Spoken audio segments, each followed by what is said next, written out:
बुलाए, सेवक सचिव सुमंत्र बुलाए। और राज्य मंत्री गुरुदेव भगवान ने हमारी उस अभिलाषा का अनुमोदन कर दिया। उन्होंने कहा जो पांचे मत लागे नीका, करहु हरस्य राम ही टीका। गुरुदेव भगवान का मत हमें प्राप्त हो गया। मैं अब तुम सभी मंत्रियों का मत जानना चाहता हूं। आप सभी मंत्री अपना मत हमें बताएं कि क्या सभी मंत्री राम को राजा बनाना चाहते हैं या नहीं बनाना चाहते हैं। महाराज, इस अयोध्या में ऐसा कौन व्यक्ति है जो ये नहीं चाहेगा कि राम यहाँ के राजा बने। यह कार्य तो बहुत ही अच्छा है, और अगर आपने ऐसा सोचा है, गुरुदेव ने इसकी अनुमति दी है, तो हम तो सब मंत्री यही कहेंगे, जियहु अवध पत वर्ष करोड़िए। महाराज, आपकी उम्र हजारों करोड़ों वर्ष हो जाए। आप रही बात इस समाज से स्वीकृत लेने की, राज्य मंत्री तुम्हारे द्वारा मंत्रियों का मत हमें प्राप्त हो गया। अब हम चाहते हैं कि अभी तक जो हमारी अयोध्या में होता चला आया है उसमें परिवर्तन कर दिया जाए। अभी तक राजतंत्र के आधार पर राजा के पुत्र को ही राजा बनाया जाता था, वो राज्य की योग हो अपितु न हो। परंतु अब हम यहाँ से इस व्यवस्था का परिवर्तन करके प्रजातंत्र का नियम लागू करते हैं। प्रजा जिसे चाहेगी अब उसे राजा बनाया जाएगा। तो एक बार हमारी संपूर्ण प्रजा से भी जान लिया जाए कि क्या सभी लोग राम को राजा बनाना चाहते हैं या नहीं चाहते हैं। महाराज, यह विचार आपका बहुत ही सुंदर है। अगर आप ऐसा मानते हैं तो मैं इस समाज से भी पूछ लेता हूँ। मैं आप सभी लोग से यह जानना चाहता हूँ कि क्या राम जी को यहाँ का राजा बनाया जाए कि ना बनाया जाए। जब मैं आपसे पूछूं तो आप हाथ उठा करके आप कहेंगे मेरे साथ, बनाया जाए कि ना बनाया जाए। तो क्या राम को यहाँ का राजा बनाया जाए। केवल 2-4 लोग चाहते हो क्या? अरे भाई, सब लोग हाथ उठाओ। अच्छा कार्य है, और अगर सही नहीं है तो बिल्कुल ना उठाओ। तो क्या राम को राजा बनाया जाए? ये बात महाराज समाज की सुरक्षित है। जाओ गुरुदेव भगवान के पास जाकर के उन्हें हमारा प्रणाम कह करके उनसे निवेदन करना, राज्याभिषेक में उपयुक्त होने वाली संपूर्ण सामग्रियों को अंकित करा लेना। अन्यत्र कहीं बाहर से लानी हो तो उनके बारे में जान लेना, और उनसे निवेदन करना कौन सा कि राम को नीति नियम संयम की सीख प्रदान करने के लिए, राम के सदन में पधारने के लिए उनसे निवेदन करना। अवश्य महाराज। जाओ राज्य मंत्री। जो आज्ञा। हर्ष मुनि से कहो मृदुबानी। गुरु बाबा वशिष्ठ जी ने बताया राज तिलक में क्या क्या लगता है। आनव सकल सुतीरथ पानी। राजमंत्री सुमंत्र जी, तुम्हें समस्त तीर्थों के जल को एकत्रित करना है। उसके बाद औषध मूल फूल फल पाना, अनेकों प्रकार की मांगलिक औषधियां, यहाँ तक कि चामर चरम बसन बहुभांति, चामर मृग चर्म चमर जो डुलाई जाती है, राजा के आसपास जो खड़े होकर के डुलाते हैं, चामर चरम बसन बहुभांति, अनेकों प्रकार के वस्त्र, वस्त्रों में रोम पाट पट अग्नित जाति ऊनी और रेशमी वस्त्र एकत्रित करना है। और इतना नहीं, सफल रसाल भूगफल केरा, फलों के सहित आम सुपारी और केले के वृक्षों को रोपहु बीठन पुर चौ फेरा। अयोध्या की प्रत्येक गलियों में उनको रोपण करना है।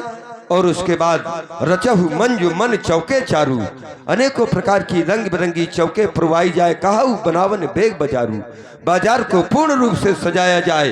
ध्वज पताक तोरण कलश सजहु, तुरग और रथनाग, अनेकों हाथी घोड़े रथ कलश ये पूर्ण सुसज्जित किए जाए। और कुछ महाराज ने कहा।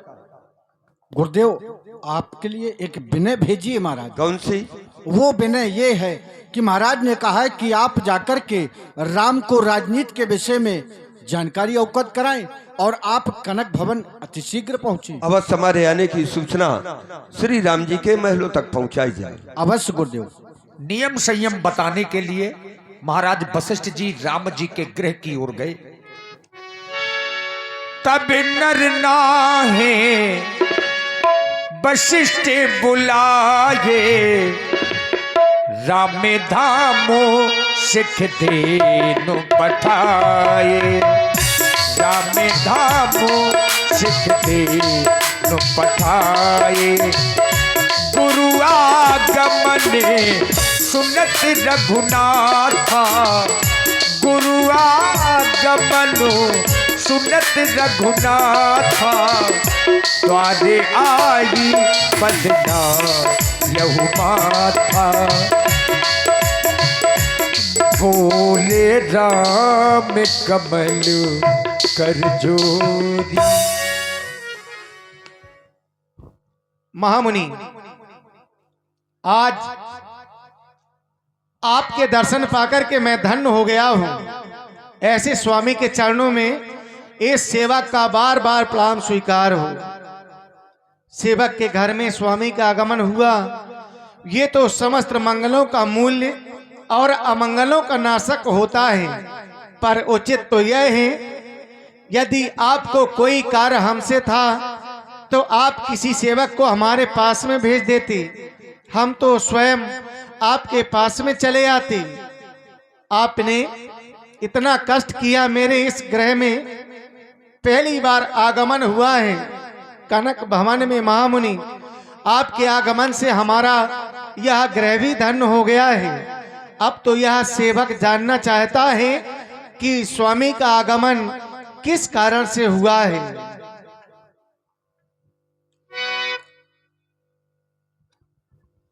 सुहानी उसकी हर एक शुभ हो साम हो जाए, सुहानी उसकी हर एक शुभ हो साम हो जाए। मुनि के चरणों का,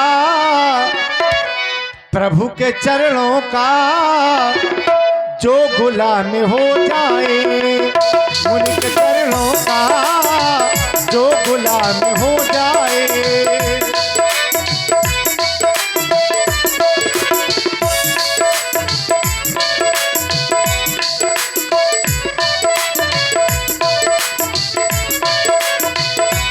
सुहानी उसकी हर एक शुभ हो साम हो जाए, सुहानी उसकी हर एक शुभ हो साम हो जाए।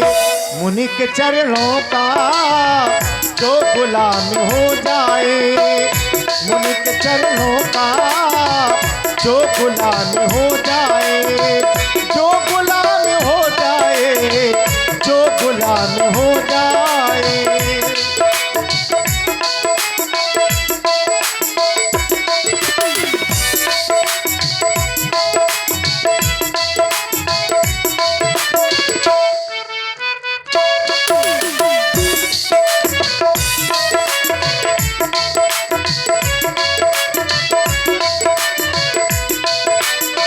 कर ले अब हम इनकी पूजा, कर ले अब हम इनकी पूजा, इनसे बढ़कर और न दूजा।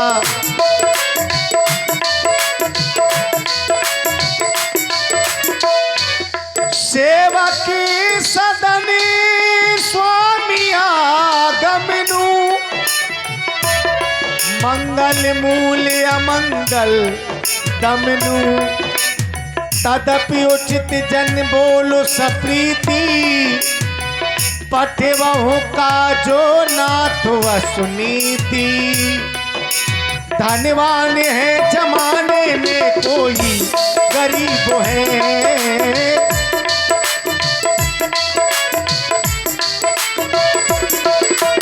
धनवान है जमाने में कोई गरीब है।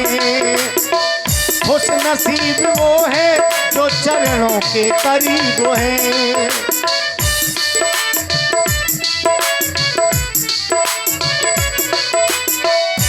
खबर सुनी गुरु के आवन की, खबर सुनी गुरु के आवन की।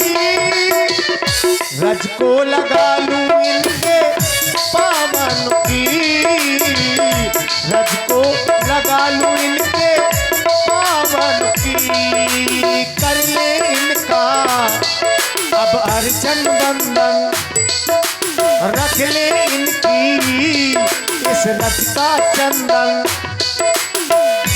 खबर सुनी गुरु के आवन की, खबर सुनी गुरु के आवन की। रज को लगा लूं इनके पावन की, रज को लगा लूं इनके पावन की, रज को लगा लूं इनके पावन की। प्रभुता तजी प्रभु कीन सनेहु, भयउ पुनीत आज यह गेहूं। आयुष होए सो करहु गोसाई, सेवक लरहे स्वामी सेवकाई। धर्मात्मा राम तुम्हारा कल्याण हो। राम कसना तुम कहव अस हंस वंश अवतंस। भला ऐसा तुम क्यों ना कहो, कहना पड़ेगा क्यों? क्योंकि इसीलिए तो तुम्हें सूर्यवंश का भूषण कहा गया है। धर्मात्मा राम, ये केवल राम की ही वाणी हो सकती है कि तदप उचित जन बोल सप्रीति, पठिए काज नाथ अस नीति। यदि कोई विशेष कार्य था तो किसी सेवक को भेज देते, मैं स्वयं गुरुसदन में आकर के आपकी सेवा में प्रस्तुत हो जाता। धर्मात्मा राम, आने का कारण एक विशेष है और उस कारण में है तुम्हारे पिता श्री महाराज दशरथ जी। उन्होंने भूप सजैव अभिषेक समाजू, चाहत देन तुम्हें जुब राजू।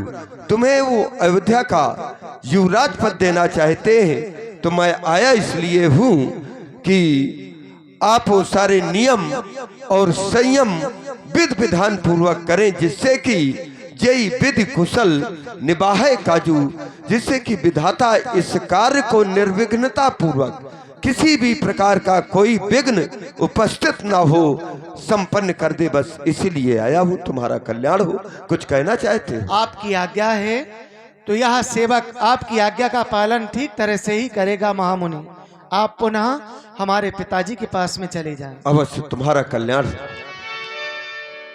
पूरी अयोध्या में शोर हो गया कि कल प्रातः काल होते ही राम राजा बनाए जा रहे हैं। अब पूरी अयोध्या में खुशियां मनाई जाने लगी। लेकिन कुछ ऐसे लोग हैं जिन्हें राज तिलक के बधाव बाजे अच्छे नहीं लग रहे। उसी प्रकार से जैसे चोरों को चांदनी रात अच्छी नहीं लगती, अब देवताओं की स्थिति वही हो गई। अब देवता बेचारे परेशान हो गए कि राम राजा हो गए तो अब बड़ा राक्षस कैसे मरेंगे, जिस कारण से भगवान ने जन्म लिया है, अवतार हुआ है। अब पूरा देवलोक परेशान हो गया। अब देवता लोग इकट्ठा हुए। सकल कहीं कभी हुई है काली, विघ्न मना